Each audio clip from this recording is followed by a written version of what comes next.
In today's News Daily video, we find out who our next opponents are going to be in this year's round of 16, and boy was this an eventful day for UEFA. Followed by that, you guys, we discuss some transfer news involving one of our attacking players and a midfield player from Barcelona. So you guys, I hope you enjoyed today's video. Smash that like button, hit the bell notification button too, and don't forget, if you want any club merchandise, I'm your guy.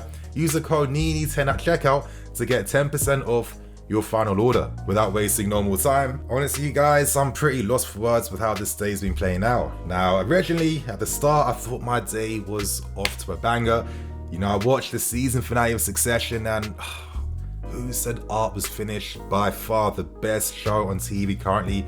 My friends, you have to watch it. Personal recommendation. And I guess you could say that I was a little bit gassed with how my day was going. Forgive me for the terrible pun, because you know, my day got better when we found out originally that we drew against LILLE and they were going to be our opponents in the round of 16. However, as I stressed, originally I thought that because all of a sudden news breaks that the entire draw had been compromised.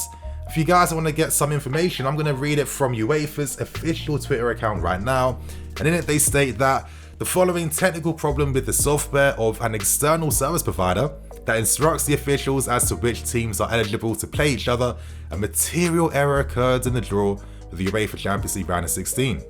As a result of this, the draw has been declared void and will be entirely redone at 2 PM. And you're just thinking to yourself, this was too good to be true. Now we're bound to get Bayern Munich, we're bound to get Real Madrid, one of the big informed teams in Europe right now. However, you guys, the Lord just doesn't take away, he giveth as well. And what would you know? The draw gets redone at 2 PM and we redraw against LILLE for the round of 16. So you guys, we're going to the south of France next year, the best possible opponents to get. At this point in time, LILLE have really struggled this season. They're selling players, and another one of their key players is about to leave in January, with Akone about to sign for Fiorentina this January. So again, we are playing against them at the best possible time. They're currently 11th in Ligue 1, and you know, of course, you can't get too carried away. You know, they're still doing well in Champions League football, but for us, if we have any hopes of reclaiming this Champions League title, then of course easier games like this are naturally going to work in our favor. So I'm very excited, you guys. I feel like we've got a great opportunity now to book a place in the quarterfinal stage, and then from then on it doesn't really matter who we draw against. They're all going to be great teams that deserve to get there. So you guys, in the comments below, how do you feel about our next opponents, LILLE? Do you feel like they could surprise us, or do you feel confident that the team can come through and book themselves a place in the quarterfinal? Let us all know below, you guys. Tell us your thoughts on how this bloody day went as well too. And now we end things with the final stories, and now we turn our attention to Barcelona. As we've seen in many press reports, especially from Catalan media, we know that Barcelona are interested in many of our players. They've expressed interest in Antonio Rudiger. It seems that potentially Azpilicueta could be destined to sign for them on a permanent for next summer as well too. But another report I have been seeing that I didn't really take too seriously was Barcelona's interest in Christian Pulisic. Now I can tell you guys this from my own personal sources. You know, I can kind of guarantee and confirm that this story is concrete, it's not fake. And recently Barcelona have made an official informal offer over the availability of Christian Pulisic, with us countering the offer by asking for Frenkie de Jong on loan. So yes, you guys heard me right, Frenkie de Jong on loan. Wow, it's a bit of a surprising one. Another loan player from La Liga. Of course, this has worked in spectacular fashion for us when we originally signed Kovacic and Real Madrid all those seasons back. I guess we took a gamble with Saul that was destined really not to pay off.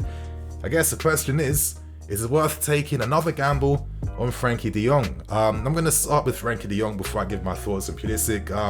De Jong hasn't had the easiest time at Barcelona.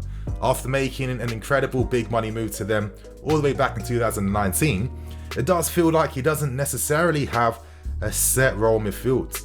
Now with Xavi as the new Barcelona manager, and with his insistence on using young academy grads, players such as Gavi, players such as Gonzalez, playing alongside players like Pedro, of course, he didn't come from their academy.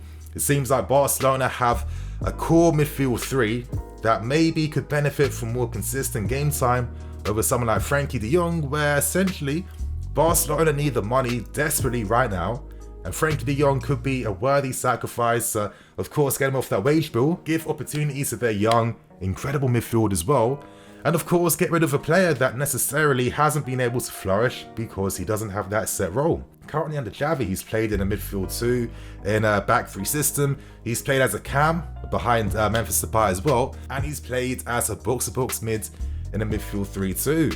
It does seem like Frenkie de Jong isn't able to express himself the same way. He's not necessarily someone who does get goals, so when he does find himself in goal-scoring positions, he's not taking shots. I think this is a very fascinating story. And I guess, for my own personal opinion, considering we already have players like Kovacic and Loftus-Cheek that essentially kind of bring that press resistance to the midfield, would it be overkill to have someone like Frenkie de Jong alongside Kova, alongside your Loftus-Cheeks, Jorginhos, etc, etc? I'm not too sure. I think it would be. Yeah, he has struggled, but this doesn't necessarily mean that Frenkie de Jong is a flop now and he's not good enough. I don't think he's personally evolved or gone to the next level playing at Barcelona, but you know, when you sign for a team like Barca with their unique style of play, it is quite hard for many new signings to really get used and, you know, become that key main player for them. So could this be a great opportunity to take a punt on de Jong, sign him on loan for the season, see how he does, and then potentially sign him the following season afterwards for a reduced fee? I'm not too sure personally. I just think that we do have many box-to-box mid profiles. We have Ruben, we have Mason Mount, we've got Conor Gallagher, who just bagged in 2 very nice brazy goals against Everton just this weekend, and we do know that Tuchel is a big fan of him, and Gallagher would have stayed, of course, if he didn't think personally he'd benefit more from consistent first team football. I don't necessarily see how de Jong could really make sense in balancing our midfields, especially when, for me, the main targets and criteria that we do need in any midfield player is a DM that can cover the ground, that can play out from the back, that can kickstart attacks, and of course has that physical profile as well. De Jong's a great player, but personally I think he'd do better at like a Paris Saint-Germain or a Bayern Munich or a club of that nature. I just think that now that we have someone like a Kova, for example, you can't have 2 players like him in the same squad. So you guys, that's my opinion, so set your opinions below. Do you think de Jong could be the one to sign? And of course, ending things on Christian Pulisic, I guess any deal that happens for Pulisic will come down to what offer Barcelona make for him. I get the impression that the club are potentially open to a sale if a good offer does come in for him. Ideally, Pulisic does not want to leave, but the reality is that he has found it hard to cement himself in the first team ever since Tuchel has taken over. Now, we do know that injuries have played a massive part in just slowing down that progress for him, and I do sympathise for that. I do get a lot of like Arjen Robben vibes, but I think the main thing for me is that ever since Tuchel has become a manager, I haven't seen the same Christian that I saw under Frank Lampard. You know, I'm not seeing Christian who's constantly able to, you know, run at players, dribble past his man, etc, etc, which is like one of the key parts of his game. And of course, ever since Timo Werner was signed too, he kind of took that left-hand spot away from Pulisic, who did incredibly well in his first season under Frank Lampard. So I sympathise, because if you don't play in your best position, how can you really show what you're about? And recently we're seeing Christian playing our position as a wing-back, which definitely is not his game. So I get the impression that he could be sacrificed, considering that he has a ton of injury concerns, and unfortunately it means that you do become a bit unreliable for the manager, because he can't build around you, because he doesn't know if you're going to break down every few weeks. So I guess from just a cold business perspective, you could sell Pulisic, get him off that wage bill, you know, generate good money for him, with rumours being that we'd want 42 million before we even entertain selling the player. You could take that money and repurpose that into signing a new midfield player or a new defender, and with how we do business, one in, one out, that could be the way to go for next season, you guys. But on that note, that's my thoughts and opinions. Share yours below as well.